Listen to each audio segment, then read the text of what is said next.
Hello, everybody, and welcome back to the Friendship Dawn podcast. It is the week of March 6th, 2022. I'm Ivan, and with me here today is my great friend Skylar. Hello. And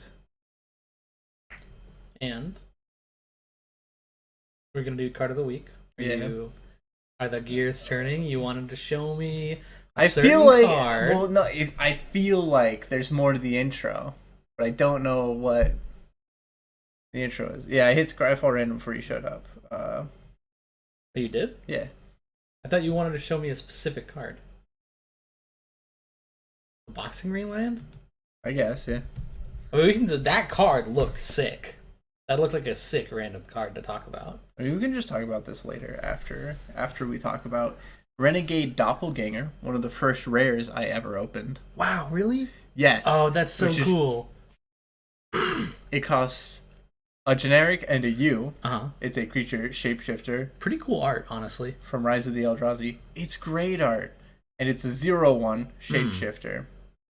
Truly know a creature, slither a mile in its tentacles. That's solid flavor text. Anyways, it says, whenever another creature enters the battlefield under your control, you may have Renegade Doppelganger become a copy of that creature until end of turn.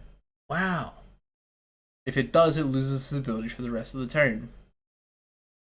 Needless to say, me, 12 at the time, opened this rare and immediately said, what the fuck does this do? Uh-huh. And then immediately went, wait, so I don't get a copy of their things? Yeah. Wait, what's the point of this card? Yeah. And then... I guess I put it in a trade binder or something. Yeah, probably. Never looked at it again. Yeah, this card is not good. But it sure is neat. It looks just like really every cool. other cool fucking card. Yeah. This card is bad. It doesn't do anything. It's like interesting, at least. It's just so weird because the things you want to clone, generally, you don't want the clone effect to end ever. Well, you generically don't want your clone effect to stop working. Yeah. On your thing, especially because on your opponent's turn, this is almost always a 0/1 with no text. Yep. Easily removed. Didn't this come out? Is this the same set as Gutshot? No. Oh. It's about a year before Gutshot. A year before. Okay. Yeah. But I mean, I'm just like, I feel like Gutshot was probably in the meta because it was free. What, like Phyrexian red? Yeah. So the damage? reason Gutshot wasn't in the standard meta is because 1 toughness creatures were generally not very good. Yeah. That's fair.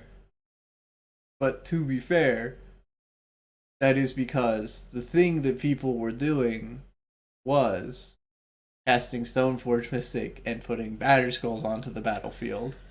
Yeah. Batterskull, of course, being released in the same set as Stoneforge Mystic. Gutshot. Oh, Gutshot, yeah. Okay. Gutshot, yeah.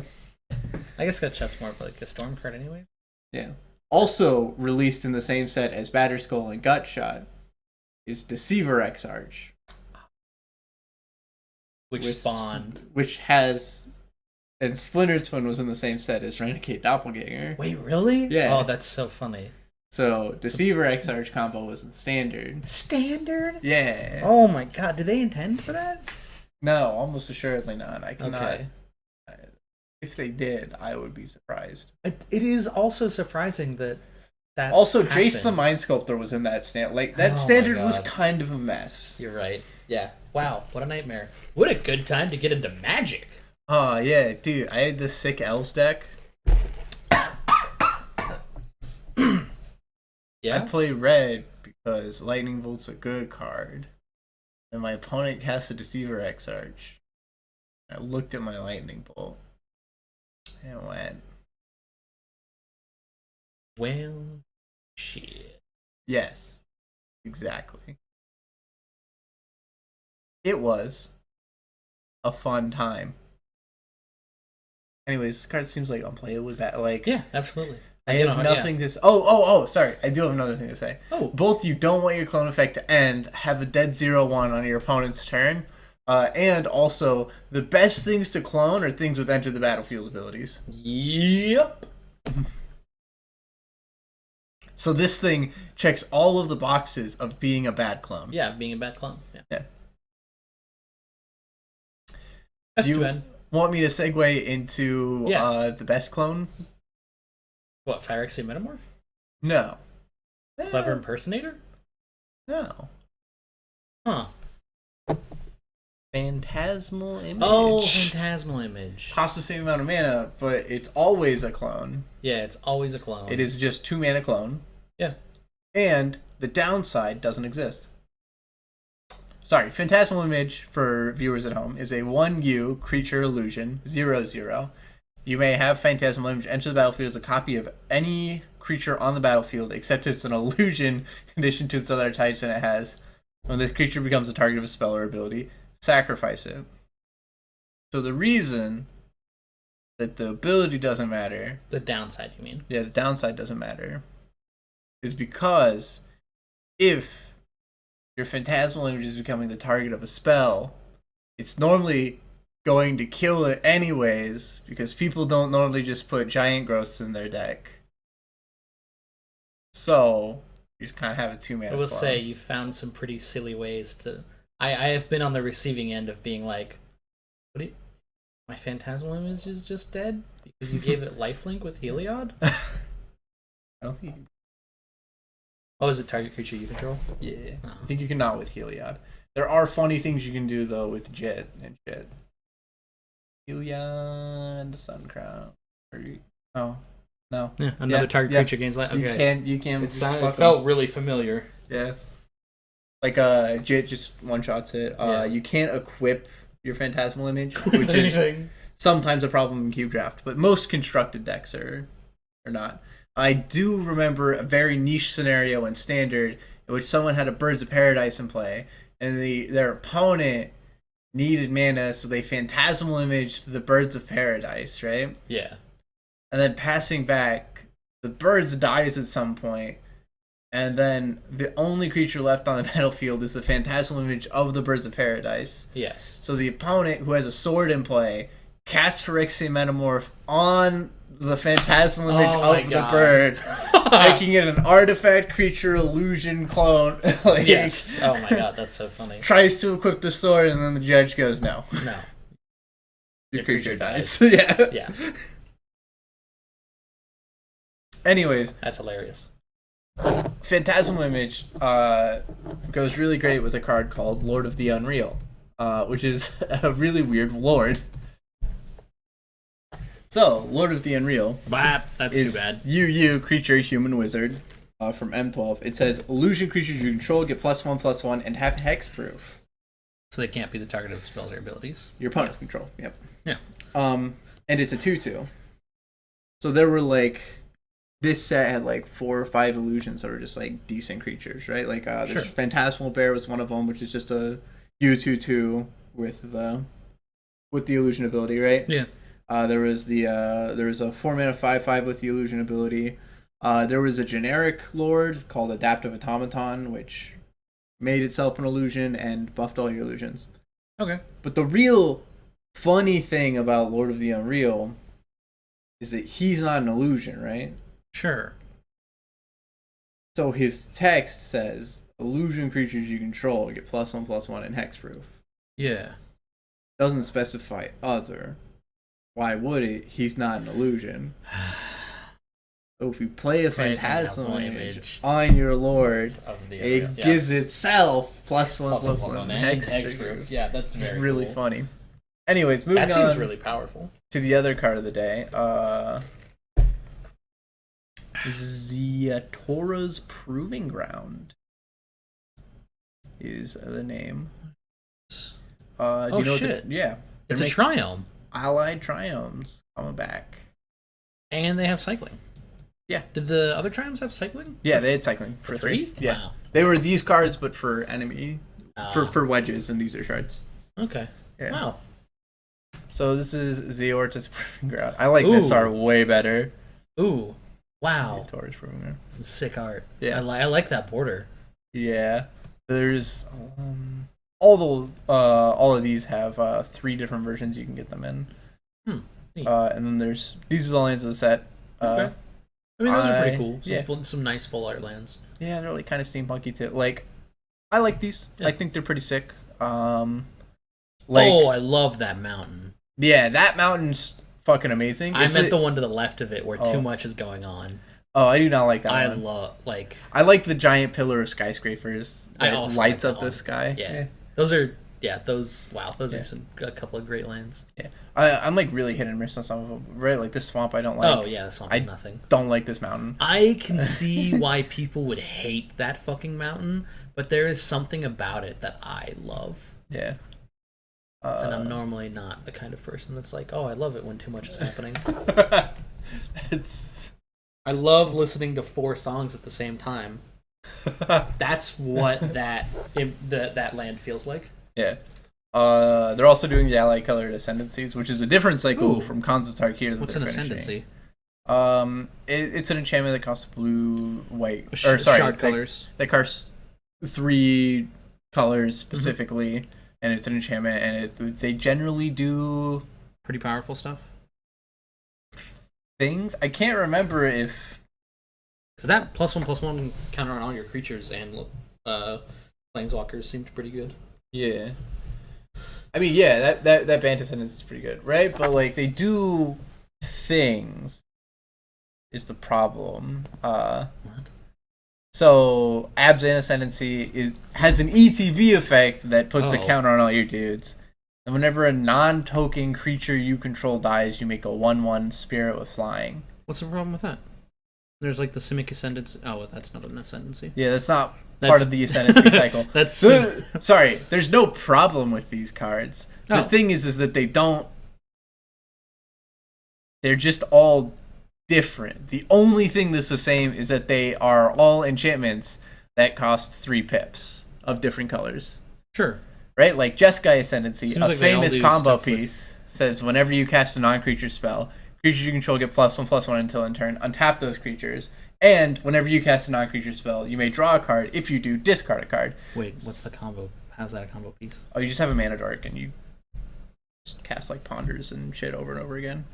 Oh, okay. Because it untaps the creature and you loot every time you cast a spell. Oh. Right? And so the Abzan Ascendancy has an ETB trigger and then a constant effect that applies to creatures you control. Yeah. And Jeskai Ascendancy has 2 triggers that happen when you cast non-creature spells. Sure. And then this Mardu Ascendancy says whenever a non-token creature you control attacks, put a 1/1 red goblin creature token on the battlefield tapped and attacking. Neato, right? Yeah, then you can sacrifice it. You can sacrifice it to give your creatures +0/+3 until end of turn. Oh. Okay. Right, so it creates a static ongoing effect and also has an activated ability that lets you get rid of the ongoing effect for honestly kind of just shit, but anti-lightning bolt. Yeah, to fuck over their anger of the gods. Yeah, to healing salve your team. How many healing salves makes it worth the 3 mana? And Sultai, yeah, okay. So your problem is that they all do things, and they're not really a cycle. Well, they are a cycle. Yeah, the weird thing is that they are a cycle of things that do stuff, right? Yeah, I don't know.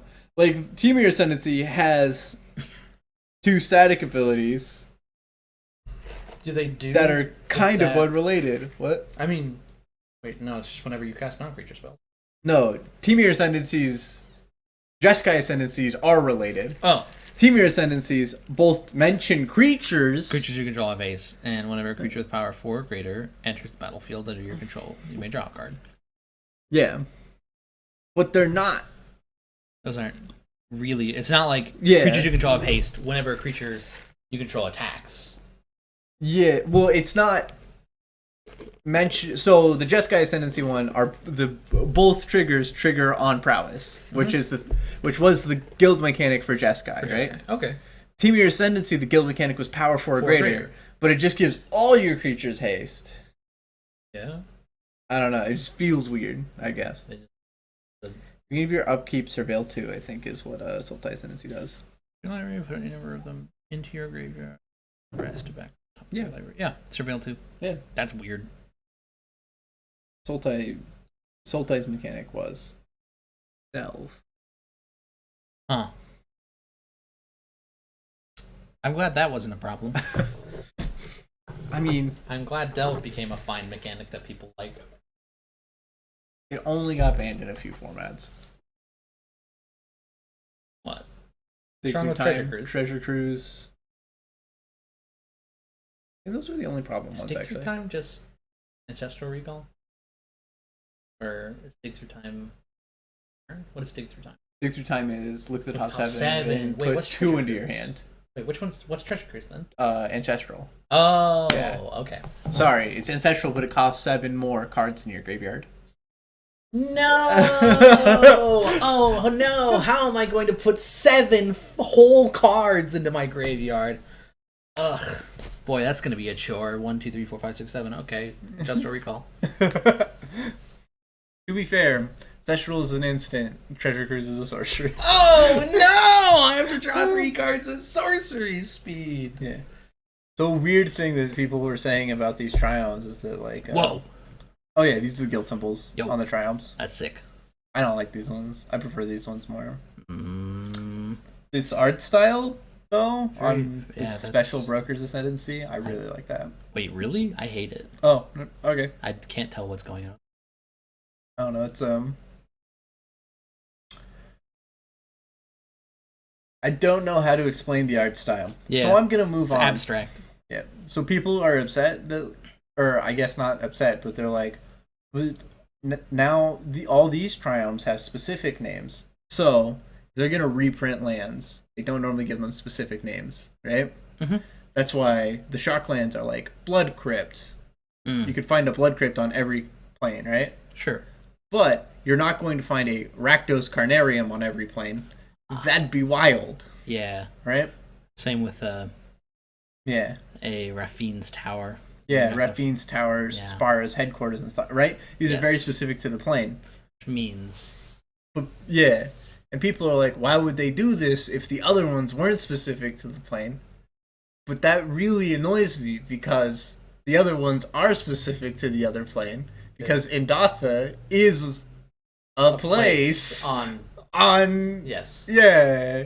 There are multiple cards with Zagoth in their name because Zagoth is a location Yes. of a You're not going to specific find- den of monsters. You're not going to find Zagoth on Mirrodin. Yeah.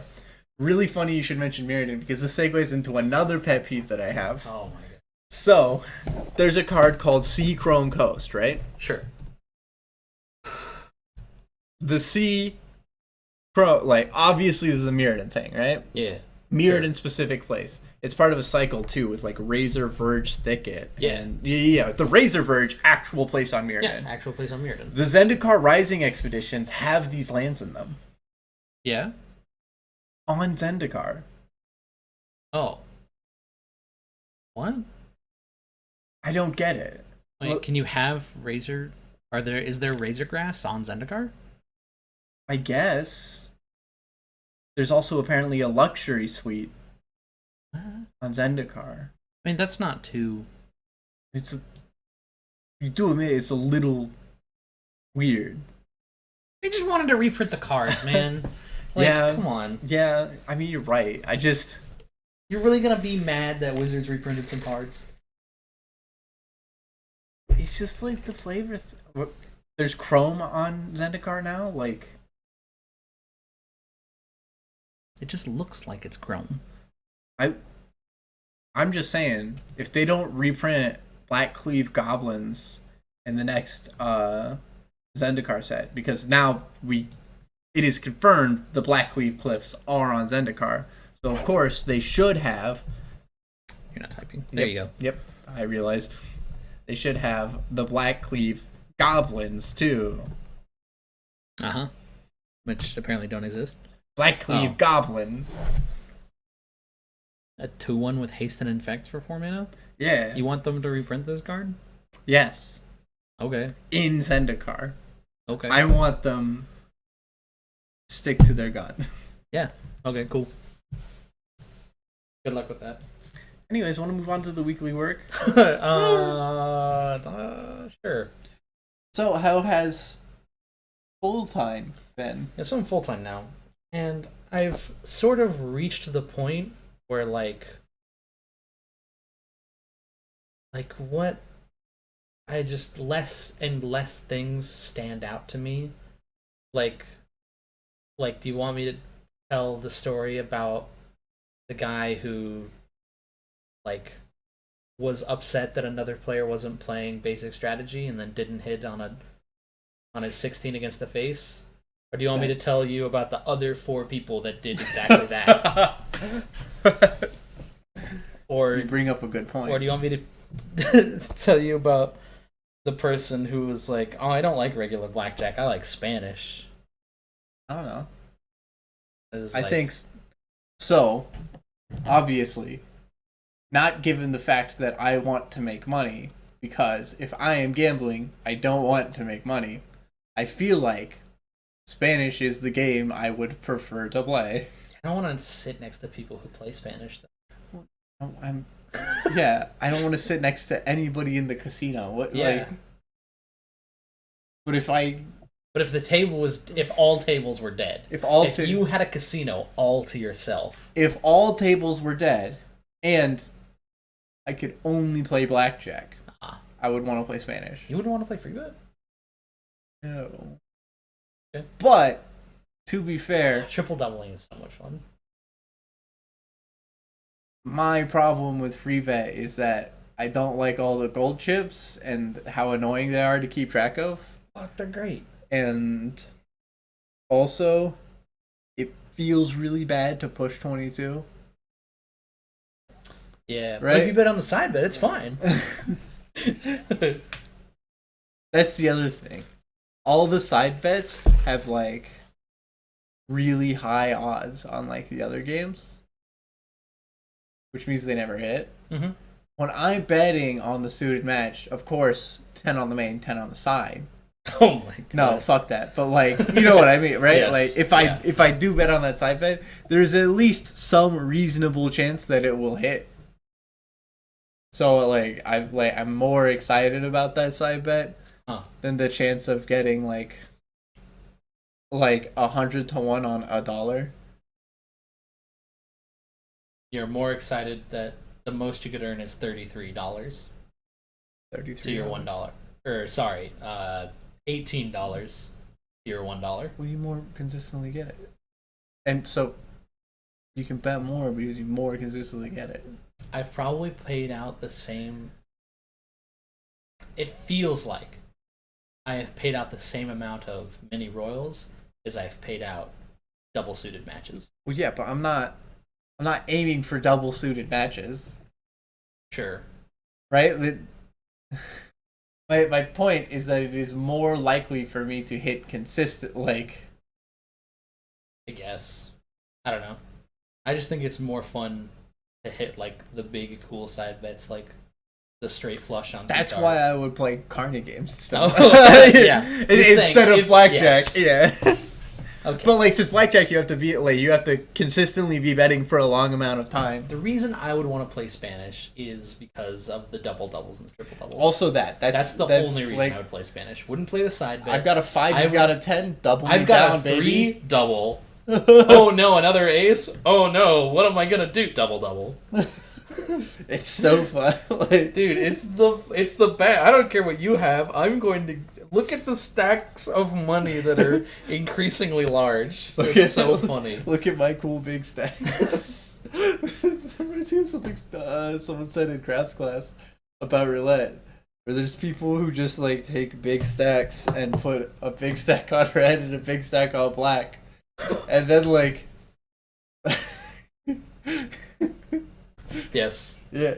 And then you take one of the big stack and then you give them another big stack, and they're the only reason they do that is because they like seeing themselves getting a big stack of money. which is, of course, somewhere around $17. Yeah, because they're betting 47 on black and like 30 on white or red. I mean, oops. I don't think that's gonna mess up the recording. I'm sure everything will be fine. Yeah. Yeah, you're right. Want to take a small break then? No, it's okay. Cool. It's just I've reached that point where I'm just dealing, and like once I do the roulette class and deal roulette, I'll probably have stories. Yeah. Probably most of them will revolve around who seems to be the worst human being. If not the worst, the loudest. Yeah. My God, that man is so loud. Yeah. I just constantly yelling and is like, I mean, just the most obnoxious. Yeah. So not too excited about that. In fact, I heard one of the other dealers say that they got their days off revolved around when that person would not come into the casino. Wow. I find that very funny. Yeah. So I was on the craps table the other day. Mm-hmm. I'm on stick, right? Uh-huh. So that means you have all the proposition bets in front of you. Uh-huh. And you put all the money on that. Yes. You know what the proposition bets are? No. Cool. It's like when you bet on... It's like roulette on the craps table. You can bet that the dice are going to land like 5-1. On specific numbers. Yeah. On like yos, and then like there's combination bets up there too that are called like horns and shit. And it's all the hard ways. Okay. Which is the actual only thing that most people bet.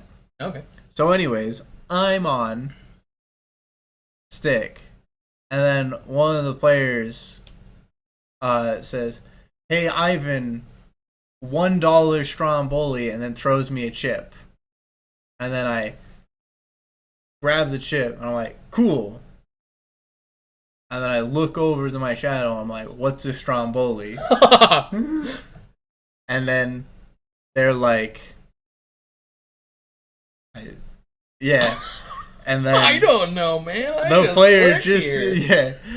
player just starts laughing, and then he's like, "It's a yo," and then I put it on the yo, and then that's the whole interaction. That's like the whole, and then like he thinks it's the funniest thing in the world that he has said a thing that isn't a bet, and then I was like, "Oh, cool, what's the bet?" And then he was like, the yo, lol, got him, lol, got him, yeah. Which Get is wrecked, Scrub Lord. Really funny because someone else was like, "You should have bet it for the dealer if you're gonna do that," and then he did, and then it hit. Oh, nice. Yeah, that is funny. Yeah, and then they did it to the person following me. Too. Wow, what a cool guy. Which was I love it. I don't know. Like, I love it when people practice their stand-up routines while they're at the table. Yeah, at the table. It's really fun. I'm To be fair, punching bag for jokes. To be fair, I was also like talking shit with him. So you know how you have the place bets on like the numbers, right? Sure. So they're normally off when the point is off. Yeah. But players can turn them off and on. So you can have them off when the point is on and on when the point is off. Oh, okay. So he keeps doing a thing where he has like something like $18 on the 6 and the 8. Right? Okay. And then a 6 rolls. I pay him $21. He's like, "All right, turn my bets off." And I put the button on there. It's like, "Okay, your bets are off." And then someone sevens, and then he waits for someone to roll a 7, regardless of the point entirely. Okay. Doesn't matter. Okay. And then after they roll a 7, like, "All right, turn my bets back on." And he's like, "I'm grinding it out. I gotta get my money back somehow." And I make the joke, Hey Oh. man, you're dodging bullets, right? Oh my god. Oh my god. Jesus. Oh man. What a strat. Does Yeah. it work? Maybe. It didn't seem to be working. Oh, okay. That's too bad. Sorry, it did seem to be working, is what I meant to say. He would also do a thing sometimes where he would like lay, which is bet against the 4. To say that they're not gonna roll? Yeah, to say that they're gonna roll a 7 before a 4. Yeah. Okay. And then so if a 7 did roll while his bets were on, he would get his money back that was on bets. What? Yeah. So he just wasn't making any money? Well, but he was turning them off after the bets won. So there's Weird. different bets there. Weird. There's different bets going on there. Okay. So he's betting that a 6 or an 8 will roll Okay. before a 7. Okay, yes. And he's also betting that a 7 will roll before a 4. Okay. Right? So the bets technically aren't contradictory Okay. because you can win on the 6 and then turn off all your bets, right? Because Yeah. you're waiting for a 7, right? Yeah. and Which then when is the 7 completely roll- flawed logic, obviously, because the dice are... yeah. Yeah. Because the dice don't know what was rolled recently. I also heard a really funny phrase on the craps table that was, "Welcome to craps where the dice have eyes and ears but no heart." I was like, yeah, man, they're definitely not just dice. No, It's like, oh my god, did I tell you the story of the You dude don't at the pre-release who was like, yeah, I went to the casino once. And then it explained the is it the Myers-Briggs betting strategy? No. Oh, I okay. pre-release. That was a different guy. Oh, So I was sorry. can't remember if I Is that the went name of the betting strategy? in my uniform. Martingale. Martingale, Myers-Briggs is the personality test. I'm pretty sure. probably. Anyways, he plays against my significant other, right? And then after the match, we're talking, and I'm like, "Why'd you put your Mech Titan over there after you were done with it?" And he was like, "Well, it's a vehicle." I was like, "No, it's not. Because it's not a vehicle; it's a token." Yeah, yeah. And he was like, "Oh, okay." But what was weird was that he had the Mech Titan token. We could like look at the Mech Titan token, Yeah. and it obviously isn't a vehicle if you look at it. Yeah. I don't know. It was kind of baffling, but whatever. Anyways, Huh. the Well, the core is a vehicle. core is a Maybe vehicle. you just got mixed up. Yeah, that's fair. That's fair. Is Anyways, there we're any benefit talking. to it being a vehicle? Well, yeah. My significant other had a sorcery speed removal spell in their hand. Ah. Which, doesn't work on vehicles. Yeah. Anyways, Little sketch. afterwards, we're talking about... Well, they didn't know about that, and I do think they just got mixed up. It was just really weird. Okay. Because they also, they lost their only other creature, and so they were just never attacking with the Mech Titan because they thought it was a vehicle, and Oh no. they couldn't crew it.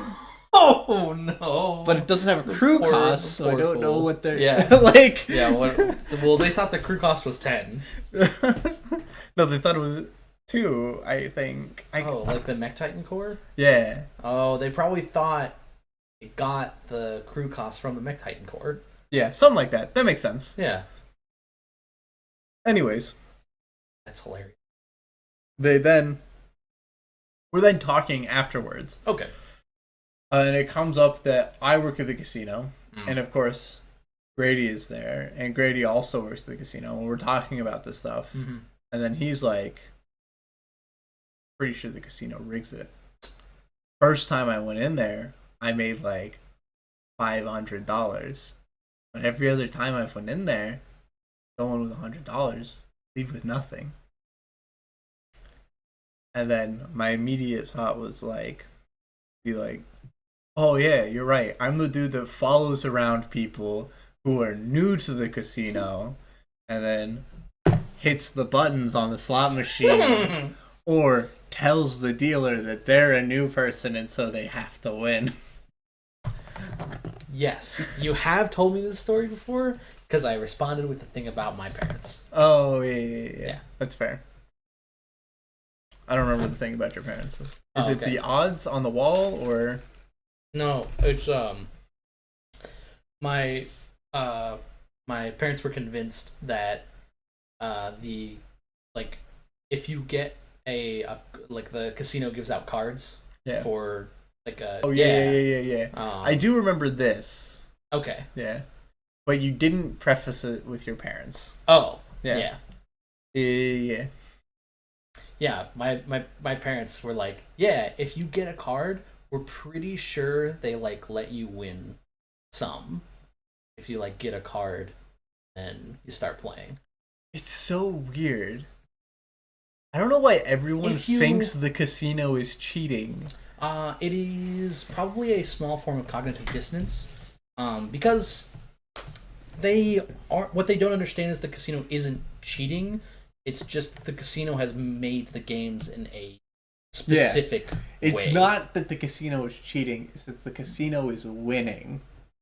Because the games that they have created because they are playing winning games and players are playing losing games. Yes.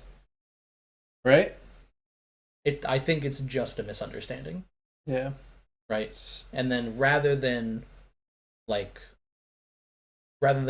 look within oneself to be like, the problem must be me, I must be not understanding something. Yeah. It's easier to see something as an enemy, right? The casino is the enemy. They're the thing you're playing against, the house. They're big and they have all these cool luxury rooms and like all these fancy peoples and suits. Yeah. Yeah. Which means they think they're better than us. Yeah.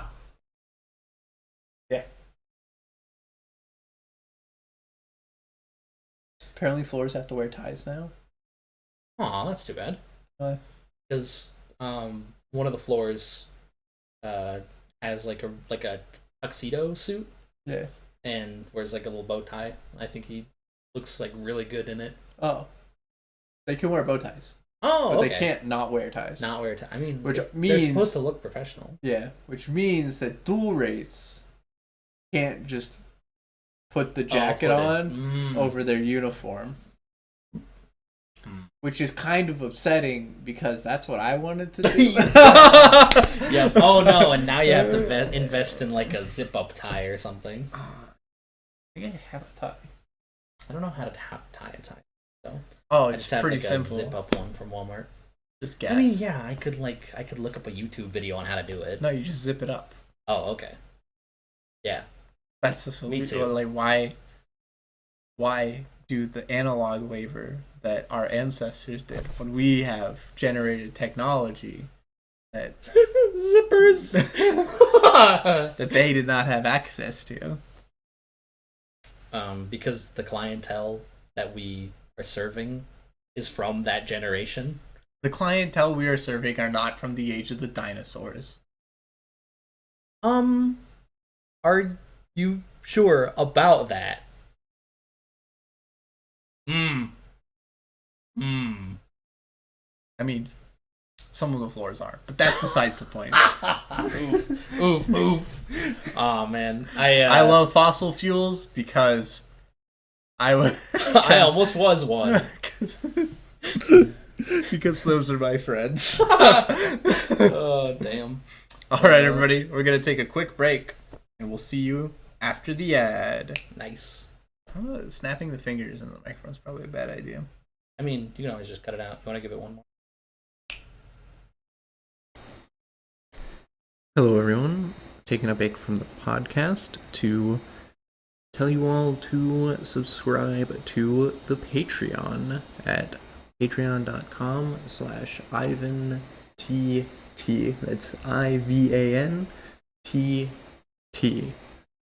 It's how you help support the podcast, how we get all of our stuff together, and you get a sick bonus in that all Patreons with the tier 2 or higher get a shout out. So quick shout out to Thunderbird145, who is our current tier 2 patron. Thank you, everyone, and back to the podcast. Hello, everybody, and welcome back to the Friendship Dawn podcast. I hope you all enjoyed that break. We're moving on to the game gander here. Sky, would you like to start with your tales of the epic Elden Ring? Yeah, so I just beat Scourge Radon in order to allow the stars to continue forward and prevent Ronnie the Witch's fate from being forever kept in the same spot. That's sick. Yeah, it's fucking wild. Is Scourge Radon? Yes. I'm going from level 1 to 20. Sounds like a level 15 enemy. Somewhere between 15 and 17 was my immediate thought. No. No? Like level 50 to 80? Extremely difficult boss. So you would have beaten the game twice already? I said level. I said in there. Yeah. Assuming a level 1 to 20 system. Oh, like sorry. D&D. A level 1 to 20 system like D&D. Because this is a yes. Because that was a system that I understood. Understand. Yeah. Which is funny. I've heard a couple of reviews be like, "Oh, this is the most D&D-esque game we've seen." I'm just like, eh. I'm a 1 to 20 system. Try Elden Ring. Maybe. Probably not, though. You said 17 to 19? I said 15 to 17. 15 to 7? I'd say 15. I'd say 15, maybe 13. It's a little tricky. So that's like relative late game, but not like final boss, right? I don't even know, dude. It feels mid-gamey, but it might still be like pre-mid-game. I feel like I could spend... Okay, so here's the thing, right? Yeah. I feel like a person could spend 30 hours in Elden Ring before they killed a boss. They would have to do that intentionally. But I still think you could go 30 hours without needing to kill any bosses. Oh. Just exploring the first... You can explore so much the map without even touching on the first story boss. Interesting. There's it's so cool. Yeah, incredibly long game. Pretty sure that's sorry. I thought that was one of the draws of the game. It was that it was not Skyward Breath of the Wild. Like Breath of the Wild, and that it was open ended and you can go where you wanted. Yes, I would say that's true. That's a little true of some of the Souls games. They're mostly pretty linear, but they have off the beaten paths and areas large areas you explore to basically root around for secrets and items and stuff. Yeah. But yeah, it's a legit open world game. And it's nice because it can be as difficult or as easy as you would like it. You can really tailor, especially Elden Ring, right? I think Dark Souls 3 has has a slight issue of being it really has a you must be this tall to enter problem. You must be this tall, right? Because in Dark Souls 3, you start the game, and then there's a first little area, there's the tutorial, there's a first area. Yeah. And then it pits you against a boss. Mm-hmm. And in order to level up, you have to beat that boss. Yeah. So you can't improve your weapons. The only improvement you can make is being better at the game. Yeah. Which it can be really off-putting for some players. If you're just is there anything I can do to improve my stats or make this boss fight any easier? And the answer is No. Get good. Get good throw. Like, that's really tough. Yeah. That is kind of a big ask for somebody who it's like their first Dark Souls experience. Yeah. Which is why I haven't played 1, but I would recommend 2. I feel like the community community consensus is pretty centered on that 2 is the easiest. Yeah. It's also a little open worldy. You from the you get to the main hub and there's a couple of different paths you can take. Yeah. I'm not a big fan of open worlds though. That's fair. There's so much to do in Elden Ring. Yeah. There's and while that is cool, that's kind of a drawback for me. Yeah. I got lost in the wiki, dude. Just ooh, what's this character's quest line? 20 minutes later, I'm looking at fucking places, things I've never nouns don't understand. Sentences I don't understand the subject line of. Just I have to click on every yellow link to see what the word means in order to figure out how to complete this quest line, and I'm just I have to put you away and just play the game. Yeah. Well, anyways, I've been playing Rogue Tower. Hell yeah. You played it for 5 hours today. Something like that. Around there. I don't think I played it for 5 hours straight. Took a break in there somewhere. Okay. But I did beat single defense with Ballista Spam today. Let's go. Yeah. How was it? That wasn't too bad. Okay. The biggest problem is that ballistas are really bad at hordes of enemies. Yes. That makes sense. Especially because the reason I'm doing Ballista Spam because I don't want to make any of them target something different. Mm-hmm. So they all target the first thing. First. Then the first thing dies and 4 bullets get wasted. Yep. Which kind of sucks for ballistas who have 1 bullet per second. Yeah. Pretty much. Very bad rate of fire. I figured out that the solution is, one, I reset the game so that it would no longer give me options for towers that I wasn't going to pick anyways. And the real strategy is to build a fuck ton of mana banks before you need any mana, and then just take mana bolts because mana bolts is broken, basically. Really? Yeah, it's plus 4 damage on every shot. Yeah. And then that damage gets multiplied? Mm-hmm. Yeah. Pretty wild. Okay. Quality over quantity is also pretty okay. I don't think I did it in the winning one.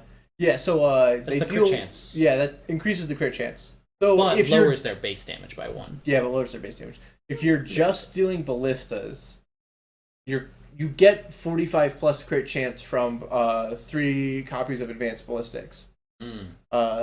Already. So when you add above 50% crit chance, it starts adding times 3 crit chance. And then if you get to 50% on the times 3 crit chance, it starts adding times 4 crit chance. Wow. Yeah. So I think on the run I won, I took the quantity over quality and then just leveled up all of my towers as much as I could. Because another problem is that there are 2 good spaces to build ballistas. Plus 3s, or sorry, I guess 3 good spaces. Plus 3s, houses, and towers. Yes. But towers only show up really late game. So they're and sometimes you can get just absolutely boned on plus 3 spaces. Yeah. The game has pretty even generation. I think there's the first 15 tiles are all selected from a pool, right? And I think that pool is somewhere between 15 and 20 tiles long, having played the game enough. Wow. To where... That's so funny. Yeah. That you have enough data to determine something like that. It's just how it feels at this point. Sure. But, so, the single defense line isn't too bad because you make everything. So, like, basically what you need is you need a pretty good long start where it doesn't split. Yes. Right? And then everything, like, they have to walk for so long that they're kind of fucked. Right? But I also had really good map generation. So it went for like 5 tiles split, but then the split path curved in on itself and stopped. Oh. And then the other one went for another 15 tiles off into the abyss. So I could put a bunch of ballistas around the portal to fucking launch on the portal when everything walked out. Yes. And then have shit down in the abyss that was dealing with it. And, like, I didn't need nearly as many towers back there because the things after they get through that, like, long line walk up to the other ballistas that are now doing nothing anyways. Walk up to your kill corner. Yeah, walk up to my kill box, right? And splitting paths is actually super good if you have a setup like that. Because every time the path splits, it reduces the amount that comes out of the portal. The portal, yes. Yeah. Which is really interesting. And it creates weird scenarios where, like, I'm in double defense now, right? Okay. So, a lot of the time in double defense, one of your paths will, like, go for a couple tiles and then split, and then, like, the two splits will create, like, rows next to each other. Like, this just happens a lot in the game. Or you'll get one of the triple splits, and the triple splits almost always, like, curve into each other, right? Huh, okay. So like, you can easily put ballistas that are covering, like, 2 or 3 lanes. Okay. And that's just how the map generation works, is that, like, it's going to happen at some point. Okay. But then the problem in double defense is that if your 2 starting lanes split off in different directions, or if one of the offshoots of one of the starting lanes splits off into the abyss, right? You now have a relatively short distance all by itself in its own little island that you have to maintain. And if you click to expand it to, like, make the thing longer, right? Because, like, if it's only 5 tiles, that's not a lot of room, especially when, like, running enemies come out, right? Yes. Even if you have all the ballistas freeze upgrades. So, like, you have to, like, run this weird gambit where, like, you need to expand it at some point so that when runners or things with, like, 200 like shield, 200 armor, and 200 HP walk out, they, like, don't just tank it, right? And then when they die, they shoot out, like, runners too, right? Yes. Oh yeah. So you need to, like, make it a certain amount of length for the things to be able to die, even to fully upgraded ballistas. Or, you know, put so many ballistas that it's untenable because the other lane has, like, 10 times as many enemies coming down it. Yes. So you also need to deal with that shit, right? Yep. But every time you hit the expand button, there's a chance that you literally lose the run because the path splits and you now have a higher proportion of enemies coming out that your ballistas aren't, like, able to go with. And, like, a sad fact is that you kind of have to make your small path the one with the least amount of +3s. Yep. So, like, it's just a weird, like, so, like, you also want to expand it because then, like, you get more +3s, but then, like, you know, if it triples, it's a compounding problem. Yeah, it becomes a compounding problem. If it triple splits, you're fucked. Oh yeah, if it triple split, like, you're basically just dead. That's most of how I die. The other ways I die are almost exclusively the missile launchers. Yeah. Just because, like, they're so fast, they have armor. They're not. So, the problem isn't that they're fast or that they have armor. The problem is the other enemies that fortify them Then when they're fortified, they take just a little bit less damage. And like what happens is basically they are what's the word? Oh, sorry. As soon as you start dealing damage to them, they start running. The missiles? The missile launchers. Oh, yeah. Yeah, they like walk slowly, so they're behind everything else, so your ballistas aren't shooting them. Mm-hmm. And then they decide, oh, I'm fucking bored, and then just sprint out in front of everything, and then all your ballistas have to fire on that one, and then it shoots 2 missiles, and then they have to destroy those missiles, and then another one runs out up in front, and there's this fucking spiraling fucking missiles and fucking dipshits who want to die. And I guess in theory, the solution to that is every time you place a new tower, you have to click on it, open up the menu, and click another series of buttons to set the priorities for every tower you place. Yeah. They should just have like a general, Yeah. here's what I want these towers to target. Like, Yeah. oh well. I mean, it's also like... Huh? You play any more cardboard games? Nope, I kind of beat the game. Ah, fair. Also, I figured out what the last achievement I needed to get was, and it was, like, find a special playlist and like, play the playlist while you're playing the game. Oh. Which was very... Playlist of music? Which is very cool and, like, selected by, like the dev playlist or whatever, right? Like, their personal playlist. Is there music in game that you can?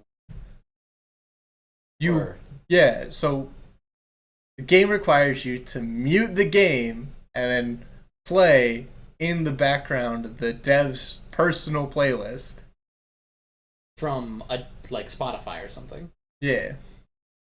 What? Yeah. That's insane. Yeah. Just an Easter egg, I guess. Yeah, like Is it any good? I'm being honest, I didn't want to look for the playlist, so I just didn't do that. Oh, okay. So now there'll just be that one achievement you'll never get on Hardware Kings. I mean, I'm gonna come back when like it's out of early access, but also like the game's so short, man. Like, really, it's so short. It's so short. Like the actual story lasts like a month of in-game time. It's in early access. Yeah, that's how these things go. I just want. It feels like it was an unfinished product. It is. Yeah.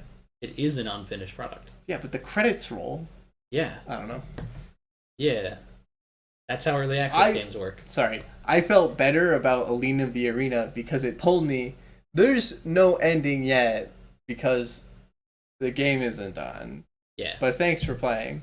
Whereas Cardboard Kings actually just goes like, okay, game's over. Thanks for playing. Have a good night. And it like that feels worse. Huh. Because are they gonna add to the story?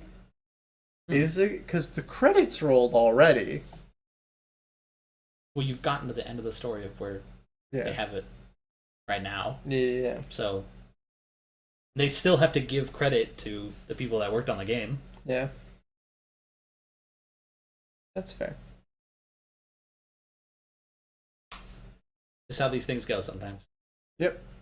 It is how it is. Okay, everybody. Moving on to content copy. We are on Am I the Asshole Filter, and we're going to judge human beings for their side of the story. For sport. For sport. Am I the asshole? My wife keeps opening my window when I've told her I want it dark. Doesn't seem interesting. But maybe that's why we should click. It's not a clickbait title. Okay. Besides, we can always pull the ripcord if we feel as though we could get a better one. Wife and I have been together for 9 years and have 2 kids together. I am a night owl. I chalk this up to a few things. Don't care. Another part of this is that I don't wait, you're just gonna skip the whole part?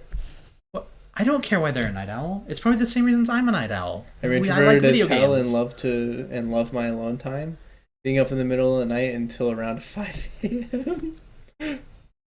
Yeah. Usual bedtime means that my alone time It's easy and plentiful, yeah. Mixed with the fact that if I did need interaction, a lot of my friends were also night owls and we would play video games together. Meant to put it plainly, it was a fun time in life. Yeah. That's like textbook almost exactly why I'm a night owl. Back this up to a few. Okay. Moving on to the next paragraph. Likes alone time, friends also stay up. Yeah. Plays video games. Yeah. Okay, another part of this is that I don't like the sun. Okay, well, I guess if you have an issue with the thing that allows our planet to have life on it, not in any phobia way, thank goodness, but I really like the dark. I find it cooler, and I hate it when it's hot. I feel like I wrote this post. I feel like wait. You've been married for 9 years and have 2 kids? Okay, not that part. You were married when you were 15? No, that's not true. But everything about this post, how this person's take is, I feel like I'm writing this post. I love rainy days because it's darker. If I were... Okay, I also like rainy days, but not specifically because of the amount of light. If it were up to me, I'd have the windows drawn 100% of the time and have the house be dark with nothing more than a screen or a small lamp for a little light. Okay. You want your children to be cave trolls? To be actual real-life cave trolls? He wants to be a cave troll. My wife is the exact opposite when it comes to light and day/night. Well, she hates the heat, but not to the same degree. She wants windows open and natural light everywhere. Okay. I wonder where the problems arise. We built our house a few years back, and my one request was a study/man cave. Oof. That was my little space, and she could do most of the decorating for the rest of the house. Oh, that's cool. You give her that chore. It was only that one room I had full control over and happily agreed. Before there's any suggestions, this is 100% accurate. I put in my 2C and had veto powers, but she picked out color palettes and basically everything and loved it. Would stay up late and wake up happy after doing it, and is currently picking out furniture for my parents' new house at their request because she loves it so much. Okay, so she enjoys decorating. So for her, it is not a chore. Listen. My girlfriend is like, oh, I'll buy, oh man, I really wish this painting could go up here. That's not her saying that she loves to decorate.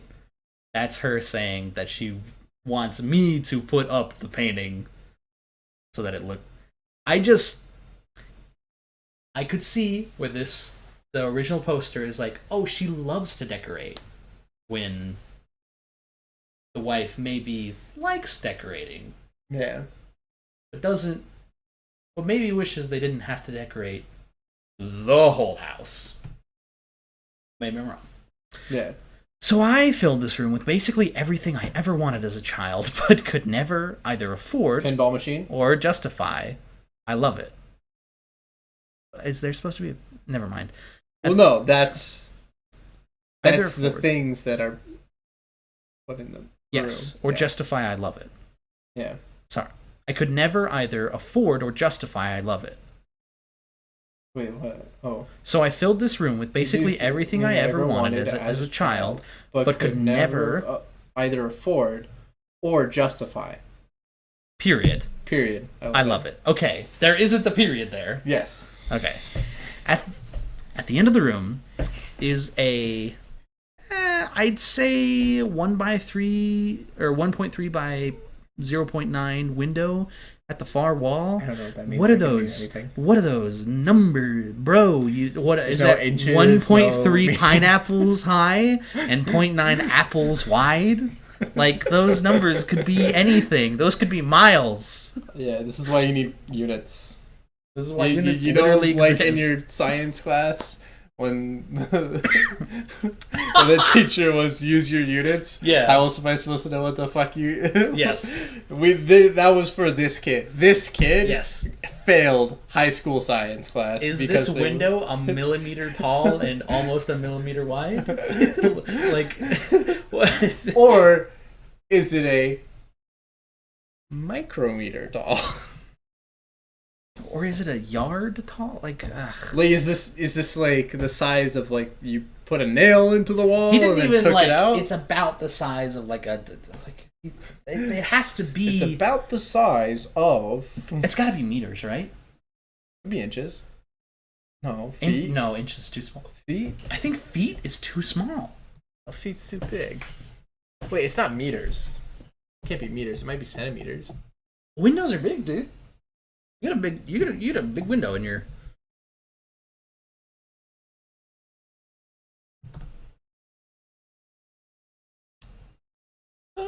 Yeah. Yeah, It's that's probably taller. meters. Yeah. It's probably meters. Yeah.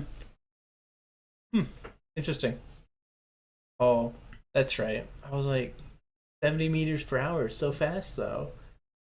It's basically 60 miles per hour. But I was thinking kilometers, which is only a couple orders of magnitude different.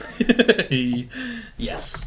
Yeah. Sorry, we got tied up on that. Yeah. Anyways, Well, it's because this person was like, is a man child. I have numbers for the size of a thing. And then we are like, what do numbers mean? It's probably meters. Anyway, at the far wall, I keep it shut and keep the blind drawn, and I've put a blanket over it so it's super dark. I do want to eventually put a blackout blind on it too, but for now this works fine. Okay. Sorry. Back to the numbers thing. Mm-hmm. Never mind. This is like a crap thing for mine. What you? I'm. Yeah, it's yeah, all yeah, I'm gonna yeah. be thinking about. You. Ugh. Right? So I was trying to think of it as at a blackjack too. So Okay. someone hands you 3 red chips, and then they're like, I want $3 on that bet. Hmm. And then you say, you want $3 on that bet? And they're like, yeah. Then you give them 12 and change. Like, where'd I get all this change from? And you're like, well, you gave me $15. They're like, no, I wanted the 3 red chips on the bet.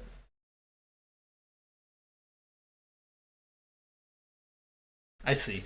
3 on the hard 8. Throws 3 red chips in. Oh, okay. Okay. Here's a bunch of white chips back for you, so you Yeah. can play $1. Yeah. So you can place $1 bets. Yeah. Wait, where'd my 3 on the hard 8 go? Well, it's right there. No, that's white.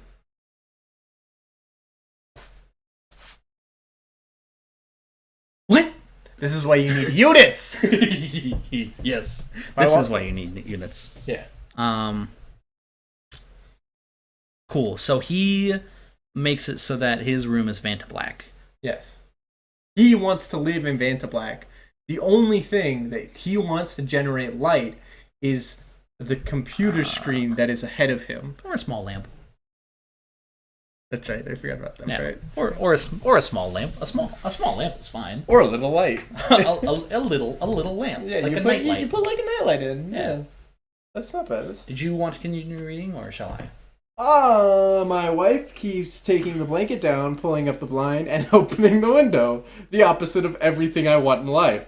That's Every time I see it, I shut the window and put everything back. that is strange.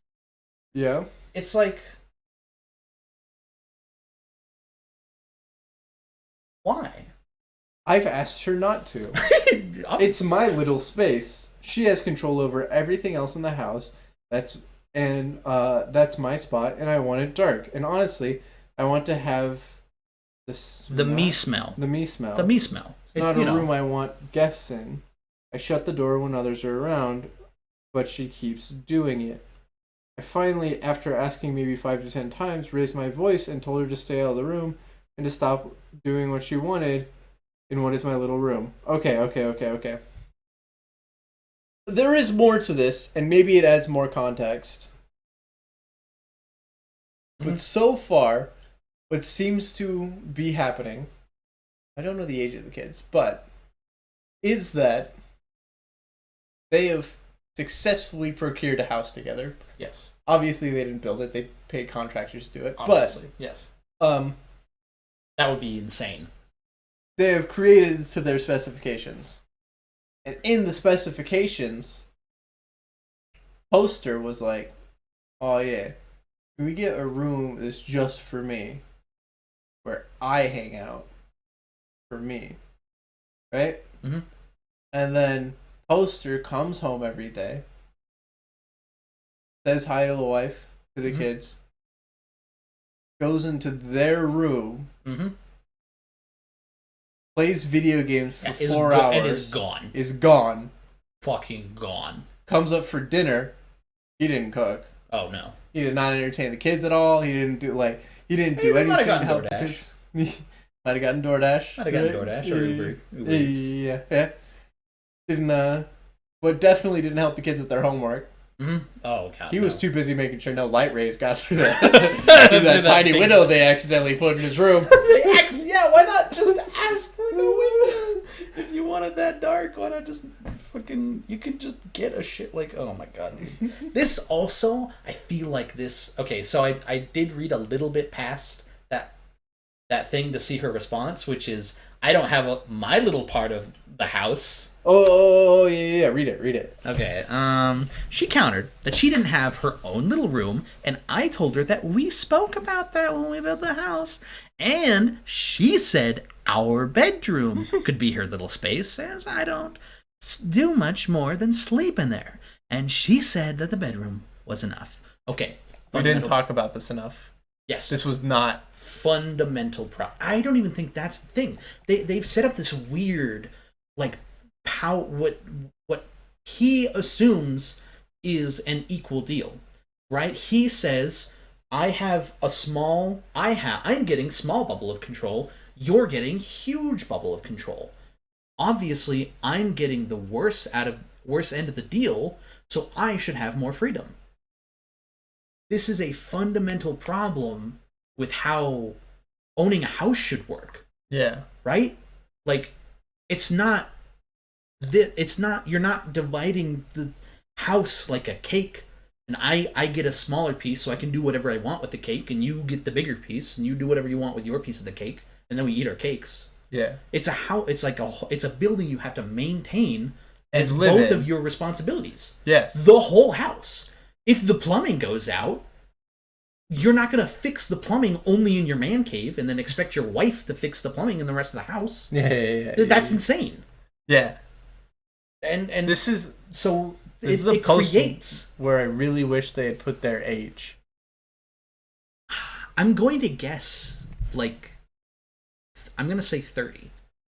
Yeah. Right? I'm thinking 32 to 45. They have reached... I think 45 is a little old. I would hope they're not 45 and being this childish. Well, I think it matters a lot to whether or not they are the asshole, if I'm being honest. Really? Sorry. Not as like a... It's so like, the older they are, the more of... This is a you problem that you need to fix, right? The younger they are, this is a problem that you guys need to discuss in more detail together as a young couple trying to figure their way through the world, right? Because if they're 32, yeah, they're kind of an asshole because they yelled at their wife, but to be fair, their wife is walking into their special room that they've set up every day and shitting on the desk. That's and not... then like walking away. Well, like but okay, so there's also a thing here where like Yeah, but the thing is that like the wife is also not handling it in the correct way, yes, right? yes, If the correct way to handle it was to passive aggressively open the blinds every morning, that'd be a pretty fucked up situation. Like there's no way passively aggressively opening his blinds every fucking day is like the correct solution here, right? I guess. There's another line, isn't there? I don't know. She countered with She Not says much. she is just airing out the room, and I've told her that I want to have the me smell. God, Makes it easier to place to react. I don't know. I'm also biased because I don't know. I said earlier in the post that I feel like me is writing this post. That stopped when he called the thing a man cave, and also was like, I wanted to have my me smell. Yeah.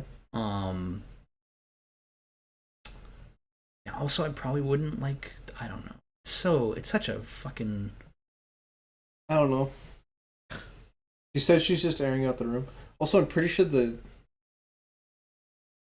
windows. I don't think you get to pick where windows go. Oh, fire safety stuff. No, not fire safety stuff. Energy conservation stuff. Mm.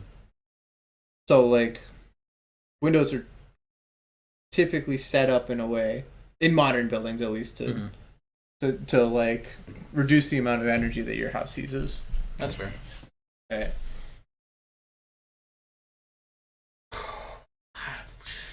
I don't know. I stand by my original. We're like either.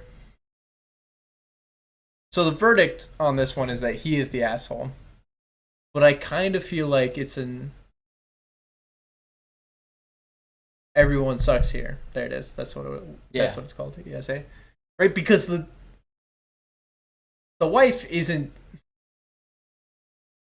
The wife doing also is nothing. not trying to communicate. Yeah, the wife is instead of trying to communicate, just like actively fucking with him. Exacerbating the problem. Yeah. And there's no like, oh, she doesn't know she's fucking with him. Like he's told her, "You please, I just want my window to be a fucking black void that doesn't exist, and I want it to smell like me. I want it to smell like I want it to smell like I've been my in gross, here. sweaty balls." Yeah. And then the wife walks by and is like, "Oh, I'm being assaulted." I want it to smell like I want it to smell like I am an actual troll that lives in the troll room. Cave. Yeah, in my actual troll cave. Oh yes, I would love to view the entire discussion. You read it? You want to read the comments? Let's take a look at a couple of what these psychos say. I need to click on the inner one first. A nested Nice. post. There we go. View entire discussion. Yes. Okay, is your me that's the top comment. It is outlined in red. Yeah, because that's a shooting star award. I don't even know what that means. I don't know That who somebody gives gave those it a out. Starry award. To highlight comments that deserve to stand out from the crowd, which is your me smell crusty old farts. I mean, listen. Nice. Got him. I'm going to make some assumptions here based on the fact that most humans need sleep. Your preferences for being a night owl I mean that you skip/sleep through a fair bit of family life. How much do you pull your weight? Your post is how much do you pull your weight? Probably not very well because it seems Your like you post just is sit at all a about computer. your wants and needs. Yes, but you have a wife and kids. Losing the commute during the pandemic means I don't remember the last time I got any me time. I think that's true of most people with young kids. If they're pulling their fucking weight. So, air your room occasionally. You're stinking out all the connecting areas and make sure you're pulling your weight. YTA. I 100% agree with this. But I mean, only if he. so No, actually, I think it's actually YTA now Because I think this goes back to the original point that we circled back, where he immediately comes home, goes into his man caves, and is gone. That is making a lot of assumptions. His about home this human being, though. is the man cave. Everybody else's home is the rest of the house. Yeah. That's what it feels like. Yeah, man, the me smell really just... I feel like he thought that more people would understand the smell. You're the asshole. You smell up more than your single room. I shudder at the thought of walking down your hallway. The humidity's probably also messing up the walls as well. Ooh, when you're not in the room, it needs to air out. Point blank. Also, you're a major asshole for raising your voice at your wife over this. Learn adult communication skills. I mean, that's baseline. Yes, you're the asshole if you raise your voice at your wife for something so absolutely childish and trivial. Like, Also, I just never am. I just like the smell of me. Yeah. Like, it's so gross. Yes. And like everybody's like, yeah, you're smelling up the surrounding areas too. And then I'm like, oh, so fucking right. And then like, and that's why the wife like that has to be what's happening. And honestly, if I was the wife in this situation and I have really bad memory problems, so I'm like, I will just do a thing and then forget I need to, like, yeah, I will be the person that you need to tell 15 times, hey, can you please, at the very least, dark the room before I have to open my eyes and see the hideous light of the sun on my hot You're the pocket greased asshole. skin. Please grow up. Let her vent the house. Yeah, like this whole post reeks of somebody who whole post reeks of like 30-year-old this person's me smell. Yeah, Is this person's me. It's rough, man. Whereas, so I filled this room with basically everything I ever wanted as a child. Yes. Like, that was huge red flag. Like, yeah, looking back, it's because you're still a child. yes. Well, everybody, feels like we're reaching the friendship dust part of the podcast. Did we have any closing thoughts? Preferably not about a Mispo. I know you said smell, but it did sound like you said spell, which I thought was funny. Frick, it's gone. We talked about this in Craps class. Are brownies good? It's chocolate and sugar. See, many people had varying opinions. Of course, a particular person said that they don't like any cakes at all. But someone was like, I only like the corner pieces of brownies. No, No? it doesn't matter. Can't. Oh, this is making me irritated. Very upset. It's eat the fucking bar of sugar and chocolate that you're just addicted. Like, just fucking eat the sweet, Yeah. or don't eat it. Your whole personality doesn't have to be like, I'm a pie over cake guy. Yeah. Like, you can't. I don't care if you don't like cake. I mean, I'm gonna eat the cake. I am a pie over cake. Congratulations. I'm so proud of you. Just don't call it a fucking sandwich. Dude. Everything's the same. Did I tell you my solution to this problem? I'm almost certain I did. Oh, thank God. We have an actual closing thought, please. Tell me. I don't care if I've already heard it. Alright. So, someone asked me if a hot dog was a sandwich, right? Yeah. And I was like, no. They're like, why not? And then they explained the stupid thing where it's a bun around meat. And I'm like, okay. Is an open-faced sandwich a sandwich? You know what an open-faced sandwich is? Significantly more popular in England. No. Wait, I'm going to guess. Yeah. It's when you have basically a hot dog bun, but the inside is filled with like meats or something. No. Oh, okay. You have a slice of bread. Okay. Sometimes it's toasted, sometimes Yeah, sometimes it's not. and then you put the stuff on top for a sandwich. There is no top. Oh. Because it's bread, and you take a knife and you cut it up and you eat it with a fork. I ate mine by hand though because it had You're an tuna animal? and stuff on top, so it stuck together pretty Yeah. well. Yeah. Anyways, I asked them, "Is an open face sandwich?" Yeah.